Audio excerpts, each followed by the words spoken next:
This is Abhimanyu, and today I'll be presenting my course project for Human Factors in AI course. Basically, we start with the task analysis about what the problem statement we have selected. So I've decided to go with building a model that can predict the customer propensity to get a loan. So basically, the model will be trying to predict uh, what is the probability of a customer who is already uh, onboarded to our platform, to our other products, or maybe a new customer, and how likely are they to get a loan with us. So identifying the key task here is that we want to build a model that can output a probability value based on their data, like what's their annual income, what is their product usage with our other products with the company, their interactions with our website, and their interest in the mortgage product that we have to offer, and some other data that we will be using to optimize the marketing contact queue, which reaches out to the customers who are highly likely to convert the loan application into a loan, right?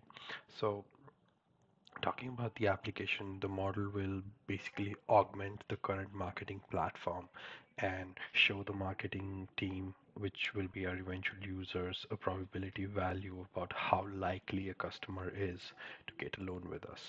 So the user of the system are the marketing team who, based on the probability, will reach out to these customers to close the application. Uh, the task what task is the system intended to help the user complete is basically provide a probability value to assist them to optimize the queue which they follow to reach out to various customers based on how likely are they to get a loan. Um, Describing the user interface, we want to make it as streamlined as possible for them. So we'll be using the same interface, but adding an extra value of the propensity score to help them, to guide them into what customers are more likely to get the loan, so reach out to them first. Um, the trigger to initiate that engagement is basically any interaction that a customer has with the Get a Loan website for our company that will trigger an event that runs the data against the model to generate a prediction or a probability value for the propensity.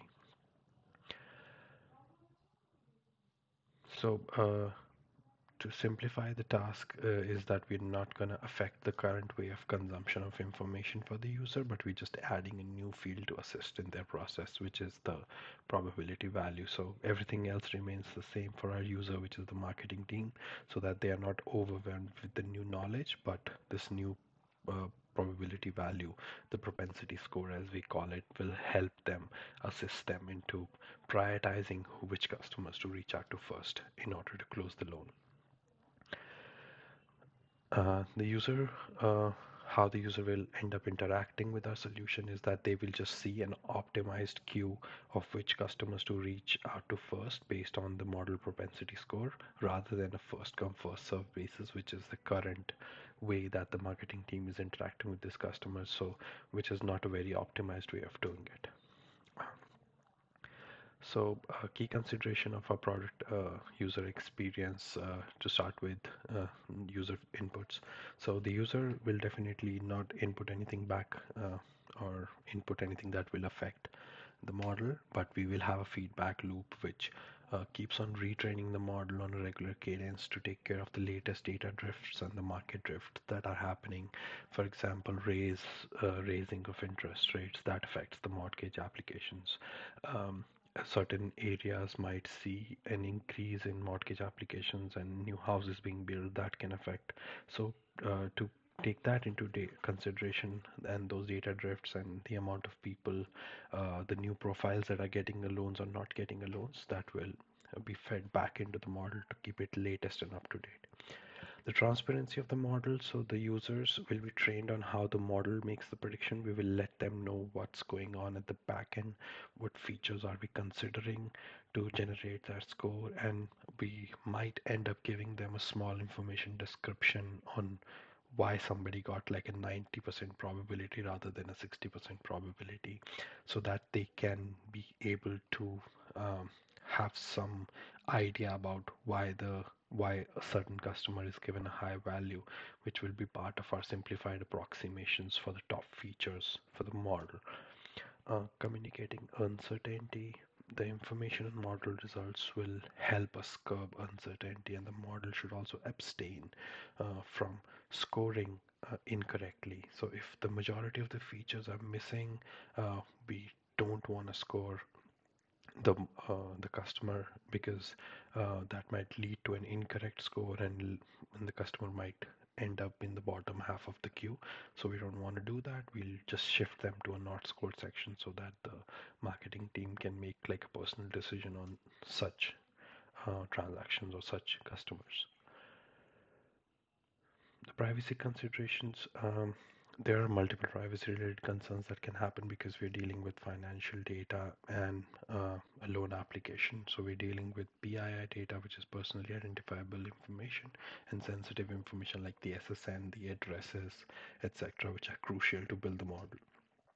And there will be multiple privacy laws that would apply to us. Number one would be FIPS. So since we're dealing with a PII, we need to provide some notice of policies, identify what PII we're going to use, how we're going to store that as part of PII management, mention some administrative safeguards to protect this PII and make sure that it's accurate and complete. We also want to define some retention policies aligned with the privacy notifications and only collect that specific PII. We will also be dealing with customers in California, so CCPA also applies to us. FCRA, so we need to provide the right to access and correct information. We need to notify the consumers when the data is used to make these adverse conditions and things like that to be compliant with the Fair Credit Reporting Act. Gramm-Leach-Bliley Act will also apply to us, so we need to follow the privacy notice standards that the Act mentioned, and we need to put in place some administrative, technical, and physical safeguards to ensure confidentiality of the customer data.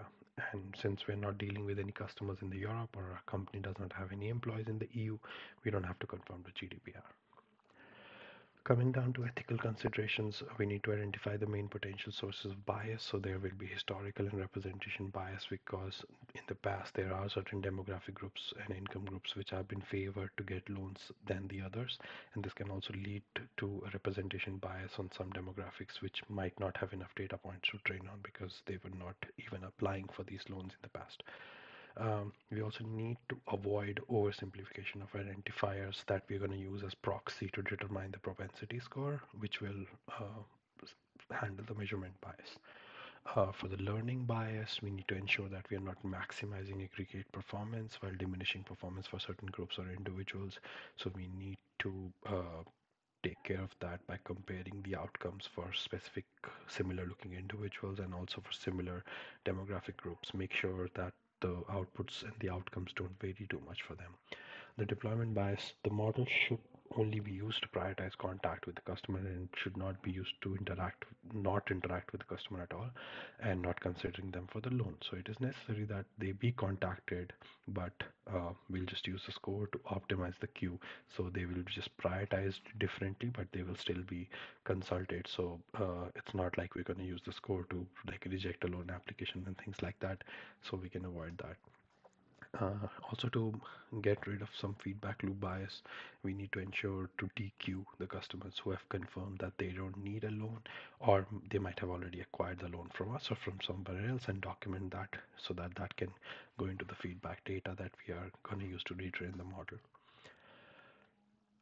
So, how our product will meet the three goals of ethical AI for fairness, for individual fairness, we need to make sure that the two individuals who receive similar, that two individuals who are similar receive similar propensity groups. Same goes for group fairness. We need to ensure that they are not biased based on belongingness to a specific type of group, whether gender-based or demographic traits. Accountability, we need to identify and document clear responsibilities and make sure the results are in accordance to all the laws that we have identified above. And we also need to document any recourse if the customer doesn't want to be scored by such a model. So we need to have that in place. In terms of transparency, we need to make sure that the models are interpretable. So we will use some simple models rather than complex deep learning models, which can add interpretable information.